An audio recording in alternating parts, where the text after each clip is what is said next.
Donc sur la vidéo précédente, j'ai vu que le carter moteur sur mon Yamaha R1 accidenté était cassé à cause de l'impact. C'est de l'aluminium de fonderie, donc je peux peut-être faire de la soudure au TIG, jamais fait avant, mais c'est la raison pour laquelle j'ai acheté un poste à souder TIG juste ici. Donc c'est parti, on soude.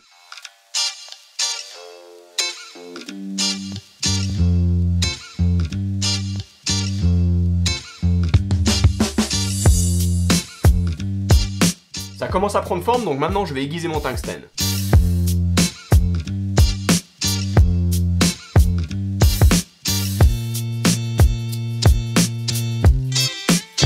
Parce que je vais utiliser un céramique numéro 5, j'ai un dépassement de l'électrode de 8 mm. Ok, so I think I'm ready. Hein? Qu'est-ce qu'il raconte? Je sais ce que vous vous dites, j'ai fait cette séquence en anglais, j'ai oublié de la faire en français. Ce que je vais faire, c'est que je vais faire de la voix off pendant à peu près une minute et après on est bon. C'est parti. J'ai ce coupon d'aluminium en 3 mm d'épaisseur. Je vais le placer là, connecté à la masse positive. J'ai ma torche juste ici, si vous voulez avoir l'air cool.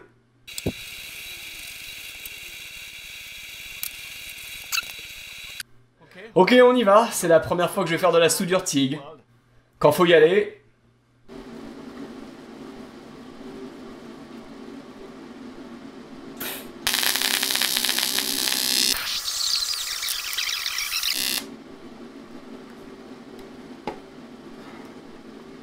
Ouh, ça fait mal aux dents. Ok, au moins tout fonctionne, donc ça c'est bien. Je pense que je suis trop haut. Ma hauteur de torche n'est pas bonne. Je suis trop haut, j'ai besoin de me détendre. Allez, on réessaye.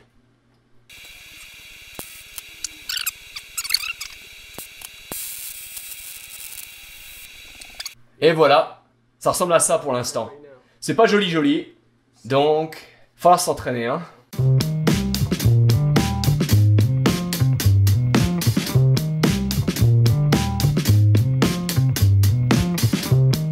Ok, c'est pas si mal, donc c'était vraiment pas génial au début, mais c'est mieux.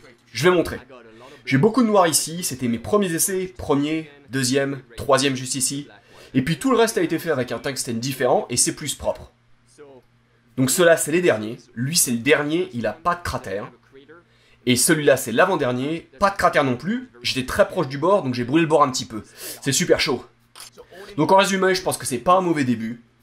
Alors bien sûr, c'est pas le plus beau cordon de soudure. Ce que je vais essayer de faire maintenant, que je suis content de ma baguette d'apport, ce que je vais faire, c'est que je vais prendre un autre coupon, juste ici, et je vais essayer de les souder ensemble.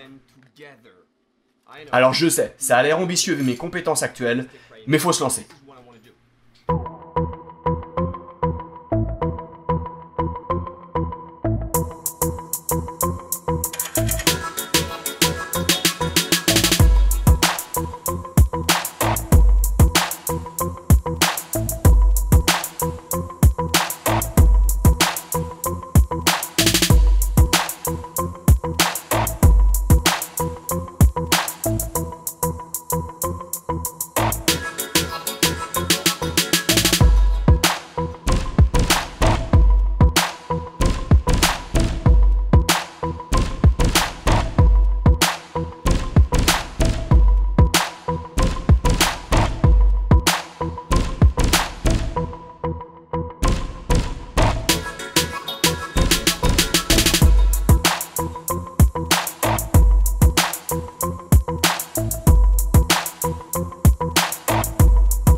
Ok, bon, c'est fatigant de faire que de la soudure, c'est super frustrant aussi quand on n'arrive pas à faire exactement ce qu'on veut, donc ce que je vais faire, c'est que je vais faire une pause. J'ai l'outil pour démonter le moteur du cadre, donc c'est exactement ce que je vais faire, on va sortir le moteur.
voit le moteur, il est sorti de la moto. On voit la moto derrière. Et juste là, bon, elle est super légère maintenant. Et ici, on a le moteur. Le moteur, je l'ai mis sur des petites pièces en bois, des cales, pour pas l'abîmer, pour bien le caler. Petite cale que je garde juste pour ça. Et je veux montrer quelque chose. Parce que quand je regarde le moteur, donc là, il est à l'envers. Il a la culasse vers le bas. Et ça, c'est le carter qui était complètement abîmé, qui a été enlevé. Et donc ça, c'est le dessous du moteur. On va regarder à l'intérieur. J'ai pris ma lampe de poche. Et moi, je vais vous montrer. Quand on regarde, si vous regardez bien là où je mets la lumière, vous voyez toutes les saletés qu'il y a? Je vais essayer de jouer un peu avec la lumière pour bien qu'on s'en rende compte. Là, c'est assez surprenant à cet endroit, donc c'est pour ça que je vais insister ici. Mais tout ça, c'est des saletés de la route. Il y a des éclats de métal. Je ne vais pas remonter un moteur comme ça. Je ne vais pas simplement faire ma soudure ici, comme on le sait. Je dois faire ma soudure ici, je dois recharger en matériaux, en aluminium ici. Et je dois souder ici aussi, là, pour la vis. Tout ça, je me disais, ben c'est simple, hein, je vais mettre le moteur à l'envers comme il est maintenant, et puis je vais l'incliner dans la position qui va bien pour que je puisse faire mes soudures, et tout va bien se passer. Mais quand je vois ça à l'intérieur, c'est pas possible, je peux pas remonter un moteur comme ça. Ce qu'on va faire, et ce qui n'était pas du tout prévu, c'est qu'on va démonter ce carter inférieur. Ça, c'est le carter inférieur juste ici.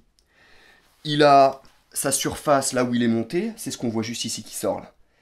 J'ai l'impression qu'il n'est pas complètement plat sur tout autour, il y a peut-être un moment où il remonte. Mais en tout cas, cette pièce-là, complète, tout ça là, ça va sortir. Ça veut dire que la pompe à huile et à eau, c'est le même assemblage juste ici. Il y a un côté qui fait l'huile, avec le petit tuyau qu'on voit là. Ensuite, il y a un côté qui fait le refroidissement liquide, qu'on voit partir là. Ça, je vais devoir le sortir. Donc je vais sortir le carter inférieur, je le mets sur la table, et ça veut dire que j'ai une pièce qui est légère, qui me permet de souder comme je veux. Je peux la caler comme je veux, c'est pas un moteur qui est lourd, et de plus, quand on soude de l'alu, et ce que je m'en rends compte depuis que j'ai fait mes petits essais en soudure, on arrive très rapidement à chauffer l'alu un peu trop. Je suis pas un pro non plus, et de temps en temps je chauffe un peu trop l'alu. Donc je vais continuer à pratiquer avant de me mettre finalement sur ce carter. Mais je serai beaucoup plus à l'aise d'être simplement sur le carter à souder, plutôt que de souder sur un moteur qui est complet comme ça, à me dire « Ah, faut pas que je chauffe de trop, il y a des choses autour, etc. » Et puis c'est lourd, c'est pas évident à manipuler. Là, ça va être plus simple, donc c'est parti.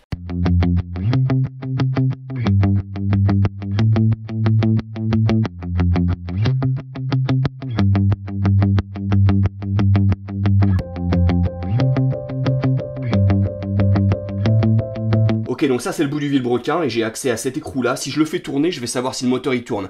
Comme vous le savez, j'ai pas les clés de cette moto là, je sais pas du tout si le moteur il tourne, je sais pas s'il a un problème, j'ai vu toutes ces petites saletés qu'on a à l'intérieur, je me pose des questions, je sais pas s'il y a quelque chose. Donc je vais le tourner ici, je vais voir si on entend un bruit bizarre. Si on entend un bruit bizarre, ça veut quand même dire que le moteur il est foutu. Donc voilà, je veux savoir s'il est serré, je veux savoir plein de choses. Et en faisant ce test là, je vais en savoir plus.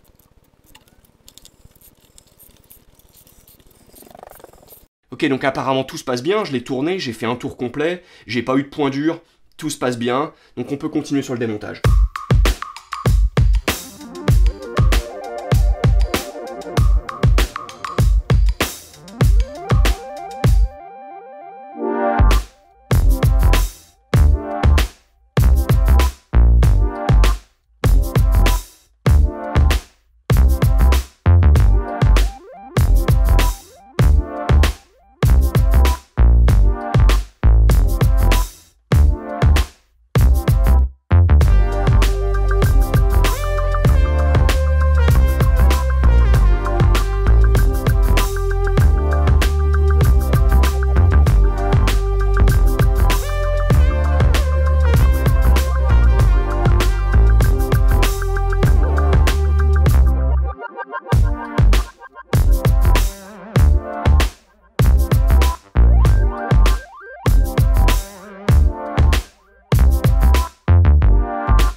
Bon voilà, on est de retour sur ma table de soudure. J'ai mon carter inférieur, il est super sale, j'ai des câbles à enlever. Je veux vraiment le nettoyer, je veux enlever toutes les saletés qu'il y a dessus, toute l'huile qu'il y a dessus. Il y a beaucoup d'huile évidemment, c'est un carter d'huile. La peinture, l'aluminium c'est déjà pas le plus facile des matériaux à souder, mais alors la fonderie d'alu, c'est encore plus compliqué. Ce que j'ai essayé de faire auparavant quand je faisais mes petites pièces d'aluminium pour tester la soudure, c'est que j'avais pris l'araignée de la moto qui est cassée, j'ai les deux pièces qui sont cassées, j'ai essayé de les ressouder ensemble. Ça a été un désastre, ça n'a pas du tout fonctionné.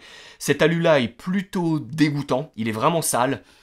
J'ai l'impression que l'aluminium qui est utilisé sur ce moteur-là, c'est pas une impression, il va être forcément beaucoup plus propre. Ça va être un alliage d'aluminium qui va contenir beaucoup plus d'aluminium et moins de saleté à l'intérieur. Parce que c'est quelque chose de performance qui doit dissiper la chaleur, qui prend des contraintes pas simplement thermiques, mais des contraintes, des efforts incroyables. C'est quand même la moitié qui retient le vilebrequin. Donc si ça retient le vilebrequin quand même, c'est que c'est très fort, c'est que c'est costaud et... Quand je regarde l'aluminium, il a de toute façon l'air mieux, même là où c'était cassé, il est beaucoup plus propre que sur l'autre pièce. Donc j'ai confiance, je me dis que ça va mieux marcher, j'ai quand même besoin de faire plus de pratique sur des petites pièces en alu avant de passer là-dessus. Donc je vais commencer à nettoyer, je vais faire un peu plus de pratique, quand je me sens à l'aise, c'est parti, je vais sur celui-là.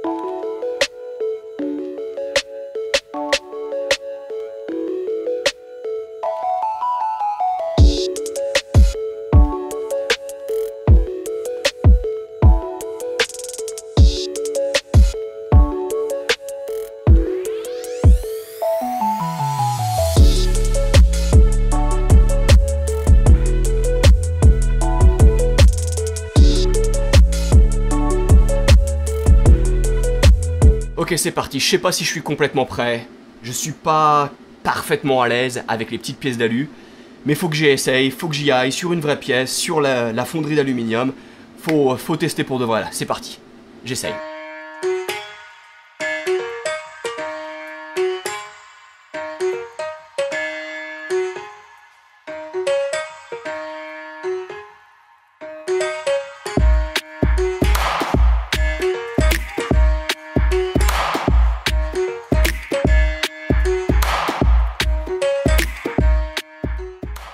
Bon, pas exactement 3 ans, mais ça a pris énormément de temps, c'est super frustrant. Si j'ai une chose à me rappeler de cette soudure-là, c'est qu'il faut être préparé à prendre beaucoup de temps, il faut être patient, il faut être calme, il faut savoir que ça va être frustrant et que ça va prendre beaucoup de temps. C'est ça que je veux dire. Si vous avez jamais fait de fonte d'aluminium et que vous vous apprêtez à faire de la fonte d'aluminium, faut vous accrocher. Donc, moi j'ai soudé ici et ici. Je vais approcher la caméra pour voir mieux. Je vais juste expliquer avant. J'ai utilisé ma petite baguette. C'est du 40-43 pour les gens qui veulent faire de la soudure TIG aluminium. Ça a fonctionné très bien. Mon poste à souder est très limité, j'en parlerai peut-être dans une autre vidéo. J'ai très peu de réglages dessus. Et donc au bout d'un moment que je faisais ça, il y a vraiment un moment où je me suis dit ça va pas marcher, je vais pas y arriver, c'est trop gros pour moi, il faut que je demande de l'aide. Donc j'ai essayé de trouver des professionnels dans le coin.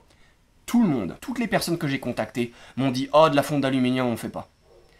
C'est des gens qui font de la réparation de soudure. C'est des gens, ils font ça, c'est leur job.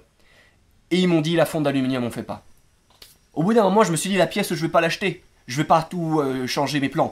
C'est ça que je fais. Je fais la réparation de cette pièce là. Et donc j'ai continué. J'ai dû utiliser énormément ça. Cette fraise ici. J'ai dû limer. Et pour la finition qu'on va voir dans 2 secondes, j'ai dû utiliser ce papier de verre ici. Qui est normalement du papier de verre pour de la carrosserie, c'est du papier de verre grain 400 qui m'a donné un aspect super lisse pour l'instant, même si c'est pas fini. Bon, allez. On va parler de ça maintenant. Je vais approcher la caméra, on va voir mieux. Ok, donc voilà le travail. Vous vous rappelez, de ce côté-là, ici, c'est là où on avait le trou. On avait une grosse partie d'aluminium qui était manquante suite à l'accident, suite au choc. Donc ce que j'ai fait, vous m'avez vu, j'ai coupé une petite pièce d'aluminium, j'ai réussi à la souder, je suis très fier de ma soudure de ce côté-là, et de l'autre côté, c'est soudé des deux côtés. Et ensuite, j'ai utilisé mes petites baguettes d'alu, encore une fois ici, et j'ai rechargé tout ça, et c'est la raison pour laquelle vous voyez cet énorme volume d'aluminium ici, c'est plus gros que d'origine, et je vais le laisser comme ça, j'ai pas envie de limer tout pour fragiliser ma soudure, je veux avoir le plus solide possible. Donc, il y a beaucoup de matériaux que vous voyez comme ça en extérieur, juste ici, ça va me permettre d'avoir une vis qui va dedans, donc ça c'est super. Et à l'intérieur, j'ai fait de même, vous voyez ici, j'ai rajouté pas mal d'aluminium pour renforcer tout ce coin-là. Les deux coins sont faits de la même façon. Si on regarde à l'intérieur, ici, on voit pareil, j'ai mis plein d'aluminium. Donc ça veut dire qu'il y a beaucoup plus de volume d'aluminium qu'il y avait d'origine. Et hop, juste ici, c'est là où j'avais la pièce que j'ai trouvée sur la moto et j'étais tout content de l'avoir trouvée. Je me disais, oh bah ça va être simple, je vais juste avoir à souder ici et ici. Il y a encore le filetage à l'intérieur, je vais avoir besoin de rien faire. Ça se passe pas du tout comme ça. Quand j'ai commencé à tiguer, à souder dessus, je me suis aperçu que cette pièce, elle est tellement petite, elle a pris la chaleur très rapidement, elle a commencé à fondre avant même que cette pièce commence à fondre. Donc ça n'a pas du tout fonctionné, j'ai dû tout limer, tout enlever et repartir avec, encore une fois, ça, mes petites baguettes pour pouvoir recharger ici. Donc maintenant ce que j'ai, c'est j'ai deux coins qui sont super costauds. Je suis convaincu que ces deux coins, ils sont plus solides maintenant qu'ils l'étaient d'origine. J'ai beaucoup plus de volume, j'ai réussi à faire des congés de raccordement partout, je suis très content de mon travail, je pense que j'ai plein de volume ici qui va être très solide, je vais être en mesure de percer et de tarauder, mais pour l'instant, ce qu'il faut vraiment que je fasse, c'est l'avoir plat. Alors parlons de ça. Pour avoir ma surface complètement plate, j'ai deux options. La première option, c'est quelque chose que j'ai fait depuis des heures déjà, c'est une lime, du papier de verre très fin, c'est du 400 que j'utilise. Je vais plus faire de la lime maintenant parce que j'arrive quasiment à être complètement plat, mais on y va et on le fait plat. Et on contrôle constamment avec ce carter d'huile que j'ai acheté, qui est tout nickel, qui a une super surface. On met par-dessus et on regarde quand on est vraiment bien plat. Et pour l'instant, j'ai encore un petit peu de travail à faire dessus. Le problème, c'est que de faire ça avec du papier de verre, ça va me prendre des heures. Et je veux pas prendre des heures. Je veux être plus rapide que ça, plus efficace. Donc, ce que je vais faire, il y a un gars qui a une fraiseuse et un tour pas loin de chez moi. J'ai besoin d'une fraiseuse là. Je vais aller le voir, j'espère qu'il peut accepter ça. S'il l'accepte pas, eh ben ça veut dire que je dois tout faire au papier de verre. Pas grave, on le fera. Sinon, en une heure, c'est fini. Et je peux passer à autre chose, faire autre chose.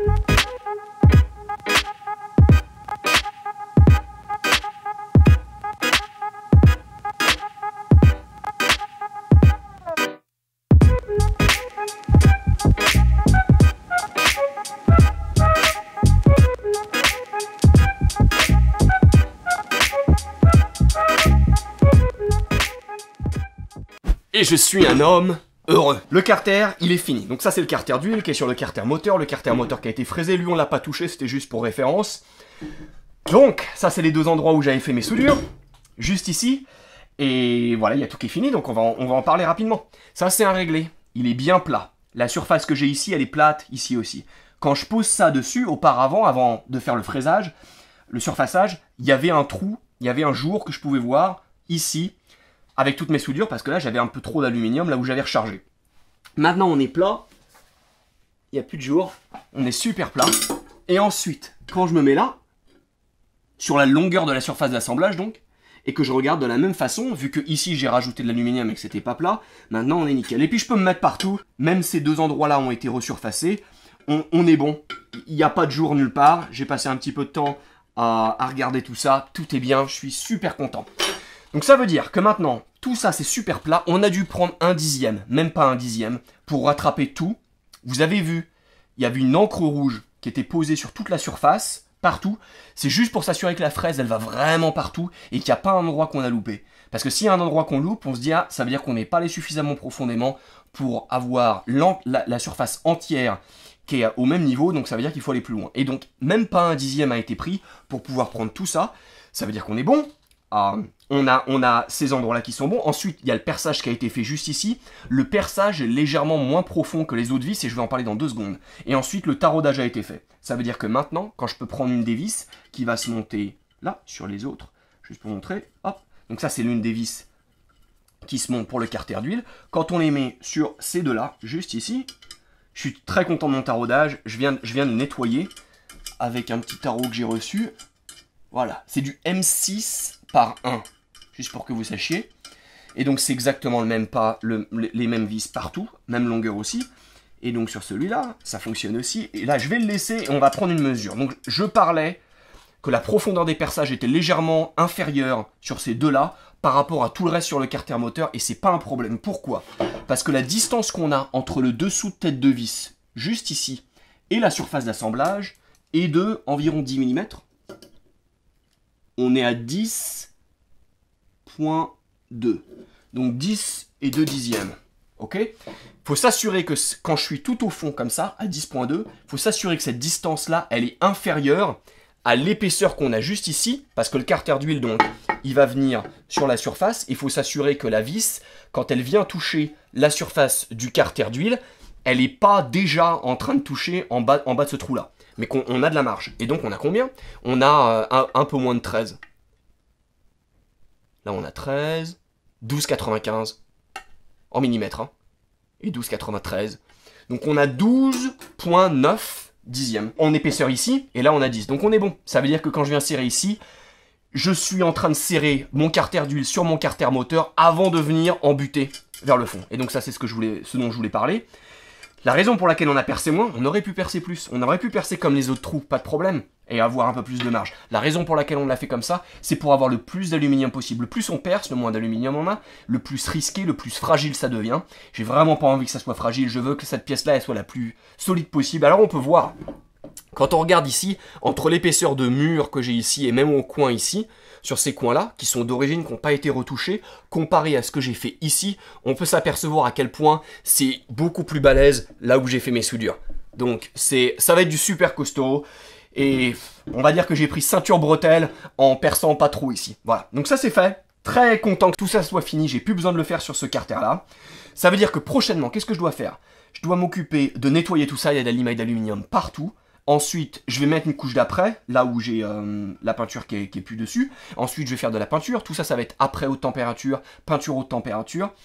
Et pouvoir le remonter sur le moteur. Et là, je serai bon. Et donc ça sera le prochain épisode. Donc si vous voulez me voir remonter ce Yamaha R1 avec tout ce que j'ai à faire sur cette moto, considérez vous abonner à la chaîne, activez vos notifications, de cette façon vous savez quand je poste une nouvelle vidéo. En attendant, je vous vois sur la prochaine, et continuez à bricoler.